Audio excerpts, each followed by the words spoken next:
The final question you'll get on the Germany paper is question 6, and that's your essay question, and that, as it's a 12-mark question, that's going to take, or should take, approximately 15 minutes. So you need to leave enough time for that. That's really important. In fact, you could start with it if you wish, but it's really important you leave the right amount of time. This is going to be a classic essay structure. In an ideal world, that means a short introduction, and I do mean short, and then you've got to address the 2 bullet points. The question will always provide you 2 bullet points. You have to address both of those in the Germany paper if you can. Say something about both. So short introduction, paragraph on each of those, and then in an ideal world some sort of judgment at the end. But the most marks lie in talking about the 2 bullet points. That's where you should spend most of your time and planning before you actually write them. So let's do the same thing. Let's have a little think about this particular question here. So this is a classic type of question you might get. Which of the following was a more important reason for why the Nazis became more popular? So, in other words, why did the Nazis become popular? Why did people elect them? And it gives you a couple of reasons there. In this case, it gives you the weaknesses of the Weimar government and the appeal of Hitler and the Nazi Party. Those are the things it's asking you for, not specifically the Wall Street crash or the economic depression in this case. So stick to what it asks you. You might mention that in relation to these, but you've got to stick to the bullet points. That's what it's asking you, so bear that in mind, okay? Right. In terms of mark scheme, 4 levels here. Obviously, if you can't think of a great deal to write, then at least try and say something about each of those, because you'll pick up marks. But where you're getting the higher marks is where you're really using some good evidence. You're really explaining why these things helped the Nazis become more popular, in this case, whatever the question might be. Simple paragraphs in level 2, more complex paragraphs and more detailed evidence and really good explanation back to the question, level 3. All of that with a really good judgment at the end, perhaps saying which was most important, level 4. Shall we see what that might turn out like in how you might write that? Again, I'm not going to write the whole essay, it will take me too long and the video will go on too long, but I will give you an example of the kind of things I mean. So why don't we talk about Weimar weaknesses first of all? So I would have hopefully first of all written a short introduction. In an ideal world, in that introduction I might have said the one I think was most significant. Okay, you don't need to explain it, but you just say which one you think was most significant. Okay, that's for the really top answers. Most of the marks lie in the 2 bullet points. So if I was going to do a paragraph on Weimar weaknesses, I would say, okay, one reason the Nazis became popular was the weaknesses of the Weimar government. Now remember, you would be planning this first. I'm writing it out to show you how I'd structure the paragraphs, but you would be planning it first. Now I would say here, you could talk about both long and short-term weaknesses here. So in the longer term, they were unpopular because of their association with the armistice and the Treaty of Versailles. You should write that out in full, but I'm trying to be quick. Also,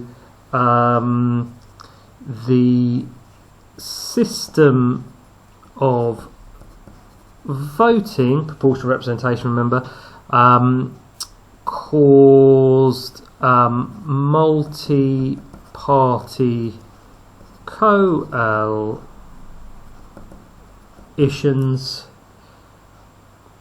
and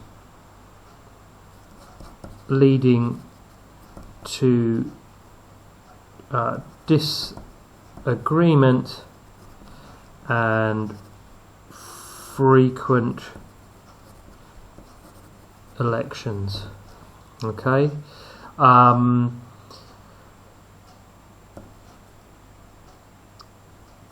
Then I might put after 1929, so the more short-term reasons, if you like,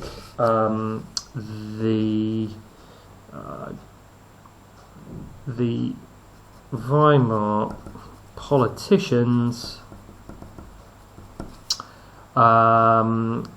failed to deal successfully with the economic crisis,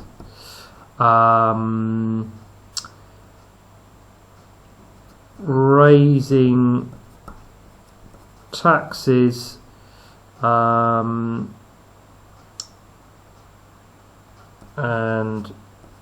lowering benefits, so meaning enemies across the German population. Sorry, that's not beautifully well written, but I think you get the point. What am I doing? I've given lots of weaknesses, long and short term there, haven't I? And I've really linked it back to the question. I've said why they were weak. They were weak in the long term, and they were weak in the short term. There's not everything. There's plenty more you could talk about there. You know, the disagreements between Brüning and Hindenburg, etc. But I've given a lot. That's a good, strong, solid paragraph.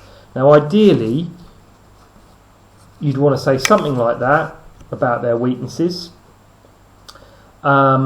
And you'd want another one, obviously, because it's the other bullet point on Nazi strengths. So you would be talking, there's lots of things you could talk about there, couldn't you? You could talk about, I'm not going to write these out in full, but you could talk about the value of propaganda. You could talk about Hitler's particular strengths as an orator. You could talk about their success in, mass appeal. Specifically, you could say how they appealed to the middle class through theory of communism, how they appealed to the working class, work and bread. And you could also talk, for example, about their organisational skills and how they built themselves as a party across Germany in the 1920s. So there's lots of things you could actually talk about in that paragraph as well. You want a paragraph on each. If you were being really brilliant, you would have your argument all the way through. You would show why one was more important than the other. Now, what do I mean by an argument at the end? So you could, for example, in your final paragraph, say something like this. Like you've got to connect the two. You've got to talk about both of them. Okay. And one of them you could say, and it doesn't. You don't have to agree with what I'm writing here, but you could say Nazi strengths were more important because there were other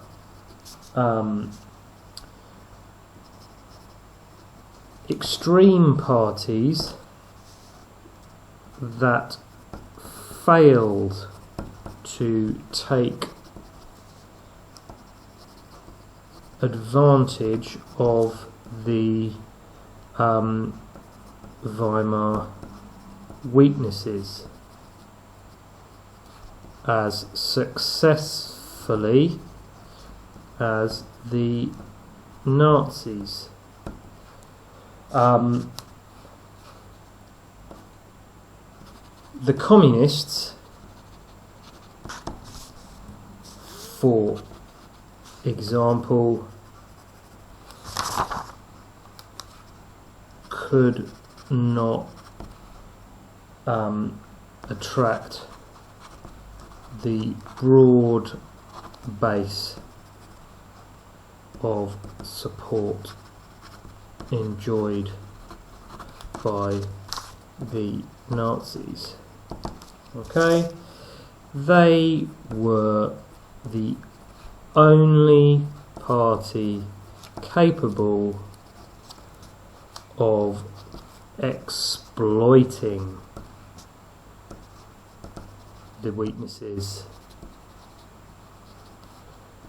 through their skillful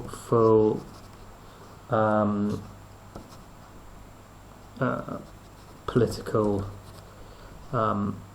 moves and propaganda. There you go. So what I've done is I've tried to compare the two and say why one was more important than another. So you don't have to agree, but I'm hoping you get the point of what I'm trying to do here, which is introduction, if you can, short point of view, try to write about both paragraphs. If you can, the very high end is at the top here is this conclusion. Okay? Hopefully that's been some value to you. You can always ask me questions if you need to about this.